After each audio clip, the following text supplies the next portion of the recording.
میرا دل کرتا ہے کہ میں یہ حدیث نا لوگوں کی روحوں تک اتار دوں۔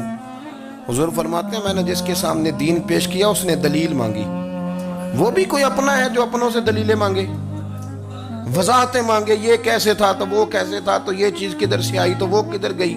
آپ اپنوں سے دلیلیں مانگ رہے ہیں، آپ اپنوں کو کٹہروں میں کھڑا کیا ہے۔ حضور یہ نہیں فرماتے کہ دلیل تھی کوئی نہیں، فرمایا جس نے مانگی میں نے دی دلیل، اور لوگ دلیل دیکھ کے مسلمان ہوئے۔ حضور فرماتے ہیں لوگوں سنو یہ میرا ابو بکر ہے، میں نے اسے کہا کلمہ پڑھ لے، اس نے دلیل ہی کوئی نہیں مانگی، فوراً ہی کلمہ پڑھ کے مسلمان۔ یہ اعزاز ہے۔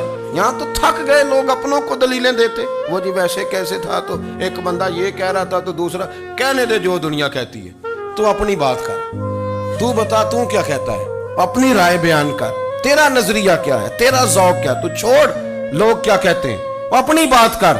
اگر ابو بکر صدیق لوگوں کے کہنوں پہ چلتے تو مکہ تو سارا کچھ اور کہہ رہا تھا، اس وقت تو کچھ تھا ہی نہیں جو کہتا کہ نہیں تو ٹھیک چل رہا ہے، دنیا ساری کچھ اور کہہ رہی تھی، لیکن صدیق اکبر کہہ رہے تھے نہیں نہیں، سچ وہ ہے جو مدینے والے رسول فرماتے ہیں، سچ وہ ہے جو میرے آقا نے فرمایا ہے۔ زندگی میں انہوں نے بتایا لوگوں کو کہ دین کا مزہ لینا ہے تو پھر ذرا غلامی کر کے آتا ہے، پھر ذرا پورا پیار کر کے آتا ہے، پھر پوری محبت دے کے پھر غلامی کا مزہ۔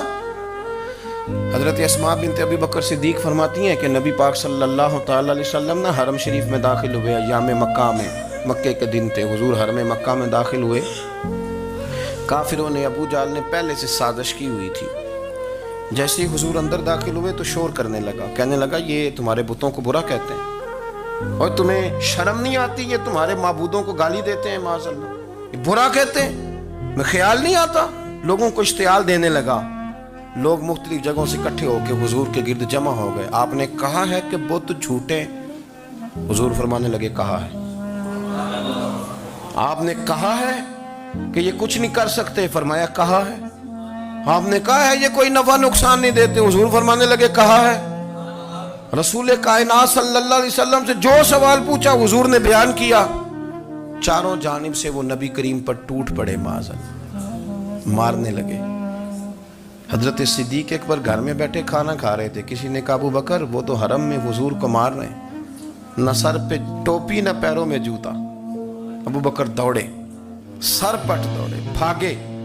حضور زمین پہ لیٹے ہوئے تھے، وہ تکلیف دے رہے تھے۔ حضرت صدیق اکبر نے 2 کو پکڑ کے ادھر پھینکا، 4 کو ادھر پھینکا، 5 کو ادھر پھینکا، ایک جملہ بار بار زبان سے کہتے، ظالمو انہیں مارتے ہو جو تمہاری نجات کا سامان لے کے آئے، انہیں تکلیف دیتے ہو جو کہتے ہیں اللہ میرا رب ہے، انہیں مارتے ہو، شرم نہیں آتی۔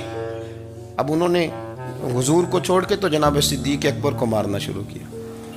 حضرت صدیق اکبر، عقبہ بن ابی معیط، عتبہ اتیبہ، ان کے ہاتھوں میں جوتے تھے۔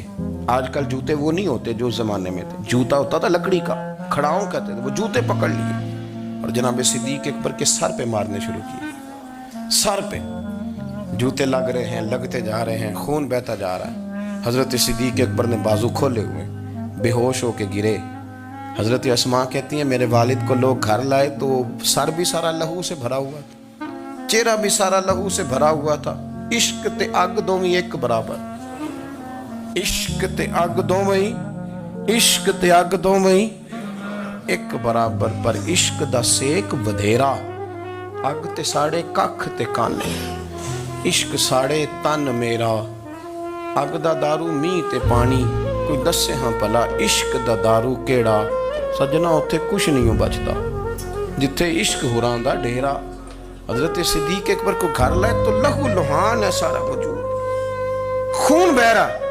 جناب اسماء کہتی ہے میں نے سر پہ ہاتھ رکھا، دیکھوں کہاں کہاں میرے والد کو، میں رو رہی ہوں، میں نے سر پہ ہاتھ رکھا تو کہتی ہیں بال بھی میرے ہاتھ میں آ گئے اور سر سے چمڑی بھی اتر کے میرے ہاتھ میں آ گئی، گوشت بھی سر سے اترنے لگا، سارا سر ان کا مار مار کے انہوں نے نازک بنا دیا، نرم کر دیا۔ آپ فرماتی ہیں وہ بے ہوش تھے، ہم ان کے منہ میں دودھ ڈالتے تھے، لیکن وہ جب بھی آنکھ کھولتے تھے تو زبان پر ایک ہی لفظ تھا، ظالمو انہیں مارتے ہو جو تمہیں کہتے ہیں میں اللہ کا رسول بن کے آیا، انہیں مارتے ہو۔ اس ترتیب سے رسول اللہ کی غلامی کی، اس رنگ میں نبی پاک سے پیار کیا، نبی پاک کے حصے کے زخم اپنے سینے اور دل پر برداشت کیے، اس لیے تو میرے کریم نے فرمایا تھا لوگوں سن لو میرے ساتھ جس نے بھی نیکی کی میں نے بدلہ دے دیا ہے. میں نے ابو بکر کو نہیں دیا. میں ابو بکر کا ہاتھ پکڑ کے اللہ کی بارگاہ میں لے جاؤں گا. میں کہوں گا مالک اس نے بڑی نیکیاں کی ہیں تو ہی اسے اجر عطا فرما. میں لے کے جاؤں گا کہوں گا اے اللہ تو دے اسے اجر. اس نے بڑی نیکی کی, اس نے بڑا پیار کیا, اس نے میرے ساتھ بڑی محبت کی, اس نے بڑی غلامی